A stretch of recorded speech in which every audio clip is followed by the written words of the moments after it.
Okay, hello, boys and girls.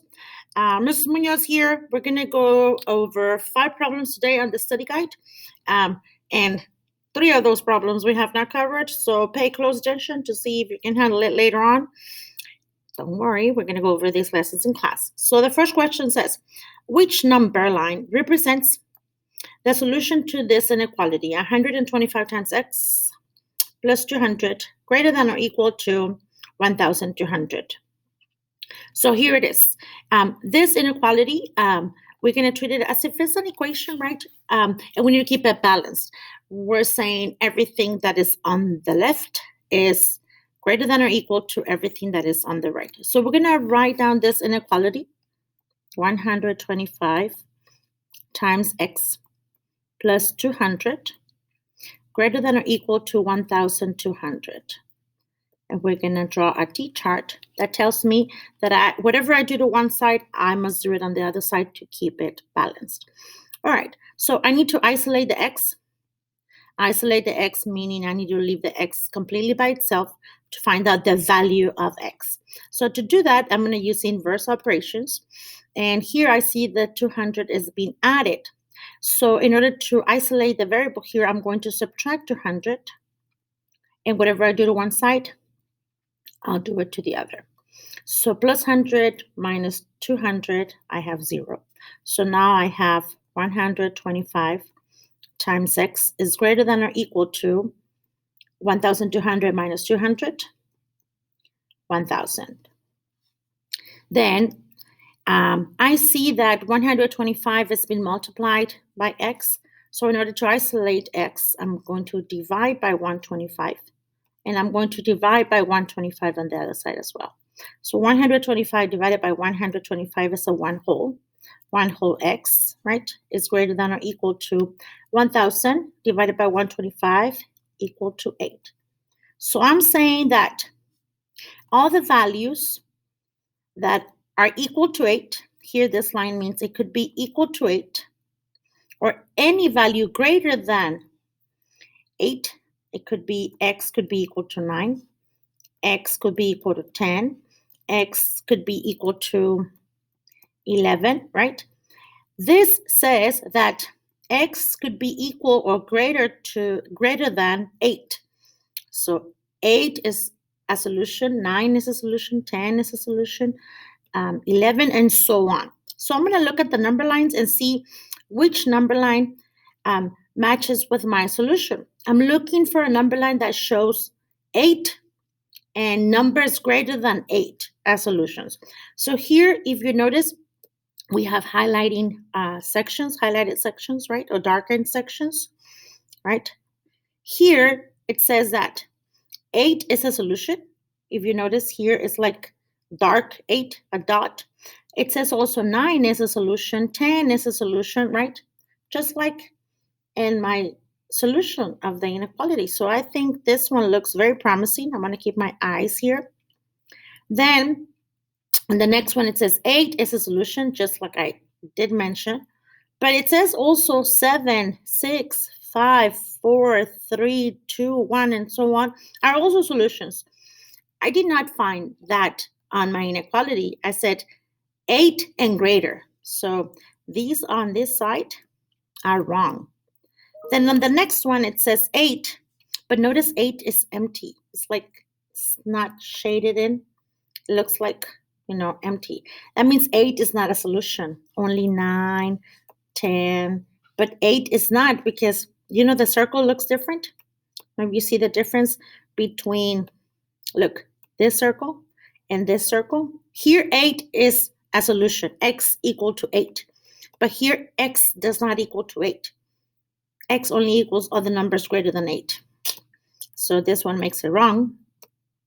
And then on the last one, again, 8 is not a solution, but they say that all the numbers less than 8 are a solution, which I did not find on my inequality. So the only correct answer for my problem is answer choice A, right? Solutions are 8 and all the numbers greater than 8, okay? That's problem number 1. Problem number 2. It says Chris bought 10.4 gallons of gasoline. There are approximately 3.8 liters in 1 gallon. Which measurement is closest to the number of liters of gasoline Chris bought?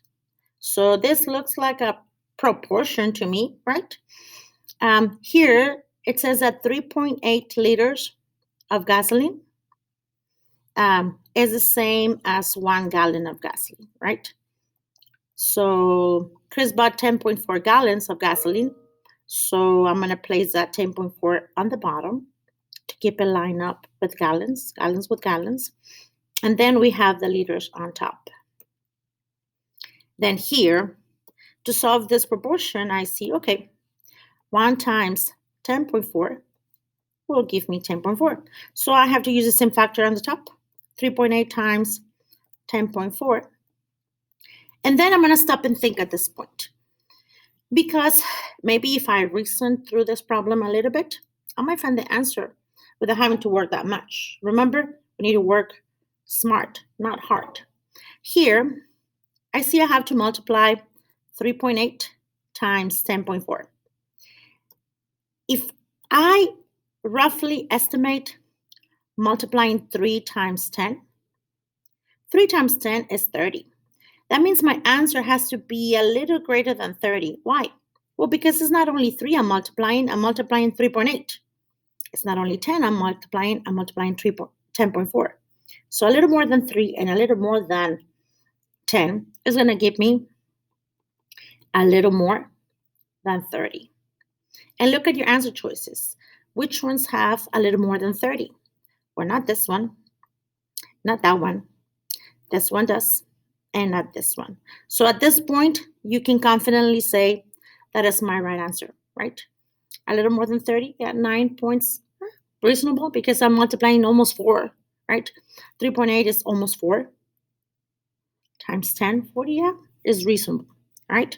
So there you go. Problem number 2, done. Problem number 3. Number 3, we haven't covered, but right now you'll see it's not hard.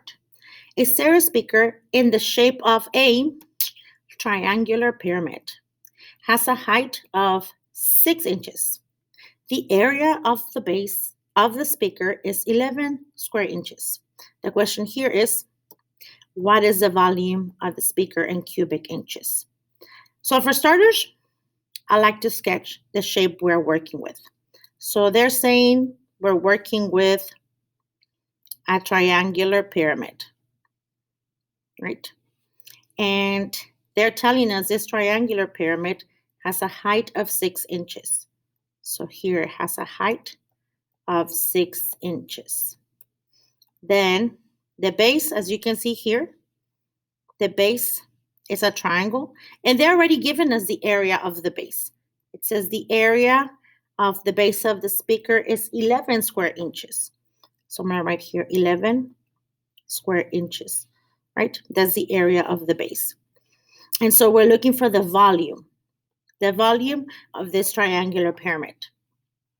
We don't know that formula yet, but we have reference materials given to us every time we take our test, benchmark, or start. That means we only need to remember looking at the reference materials, right? They're there for us for a reason. So I look for volume. Volume is right here. The shape we're dealing with is a pyramid. And I need a formula. A formula is an equation, boys and girls. It has the equal sign, right? It has the equal sign right there. And it has letters and numbers. The letters obviously represent variables because they change every problem. So we have that volume equals to 1/3 of capital B times H. We need to know what those letters stand for. Capital B, or big B, stands for, guess what? Area of the base, which is given already in the problem. Area of the base. And H, probably you can figure that out. H stands for height. So there, area of the base times height. We copy that formula on the problem. It's super important that you write it down as you see it. 1/3 of area of the base times the height. So again, this 11 is B, which stands for area of the base. Very important. Area of the base. So we have all the variables that we need to substitute on the formula. I'm looking for volume. I don't know that one yet, but I know volume equals to 1/3 of the area of the base. Instead of the area of the base, right? Or instead of the letter B, I'm going to write B equal to 11. So I'm going to multiply times 11. Is a fraction times 1, so I'm going to put the 1 under, times the height. The height is 6. So instead of h, I'm going to write 6. 6/1. Then we just solve this multiplication of fractions. We can multiply 2 at a time. So we can say, okay, 1 times 11 is 11. 3 times 1 is 3. Then we bring down the third fraction, times 6/1, correct? Then, before we multiply, we see we can simplify, which we can. If you notice here, we can simplify 6 and 3, both by 3. 3 divided by 3 is a 1. 6 divided by 3 is 2. So then we multiply straight across. 11 times 2, 22. 1 times 1 is 1. So the volume for this pyramid, right? The volume is 22 cubic inches, which makes letter A the correct answer, right? So there.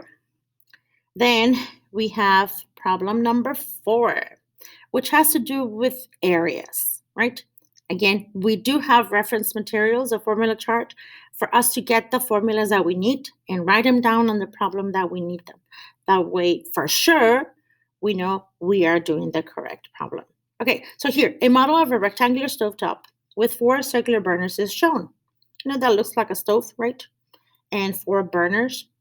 It says the side lengths of the stovetop and diameters of the burners are labeled. So I think this is the length, right? This is the width.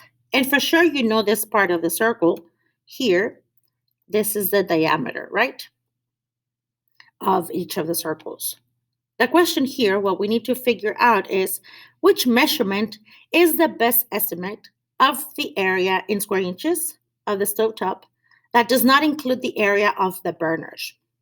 So my strategy will be first, I think, okay, I need to stop and think, is area of stove top, right? Minus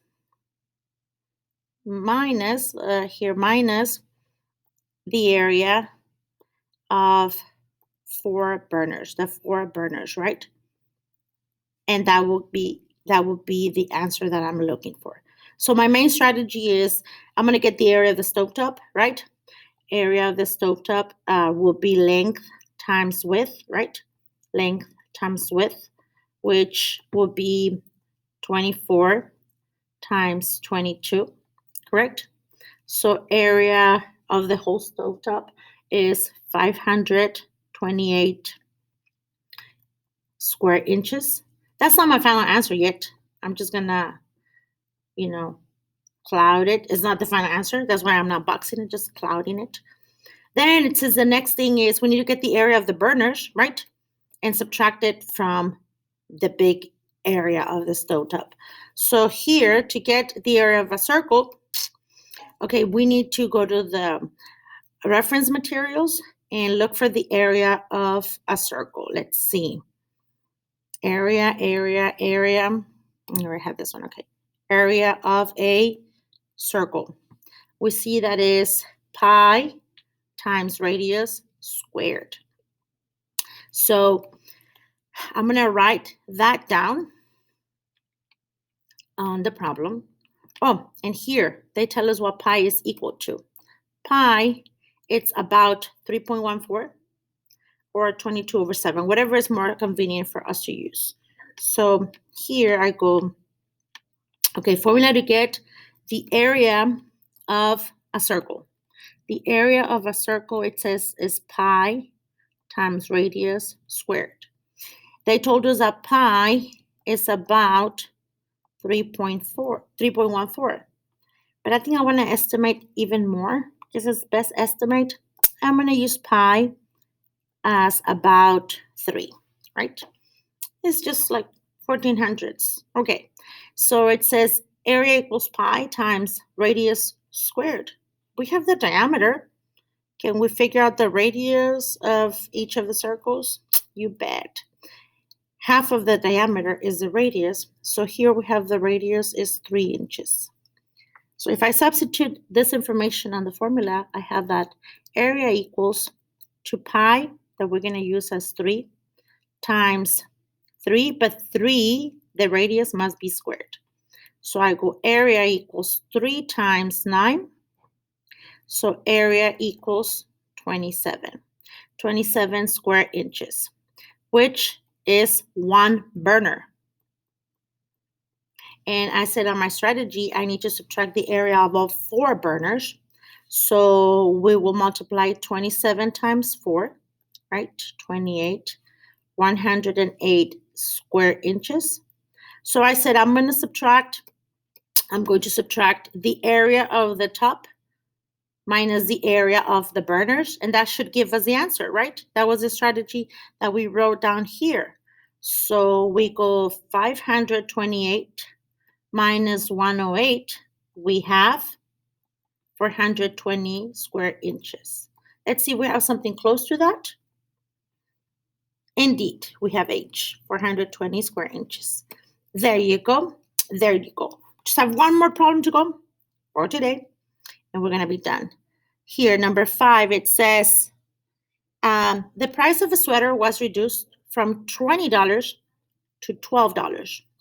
What percentage was the price of the sweater reduced? So here, we can use the formula of percent change.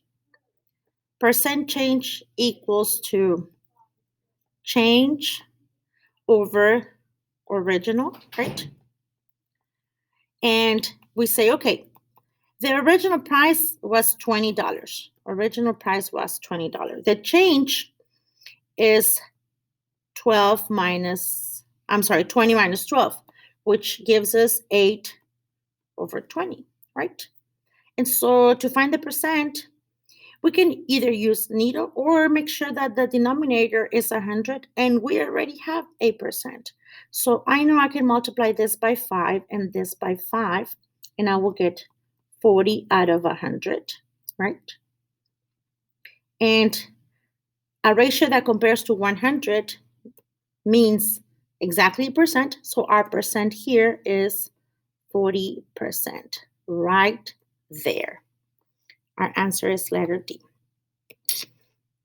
And there you have the first 5 problems of the study guide.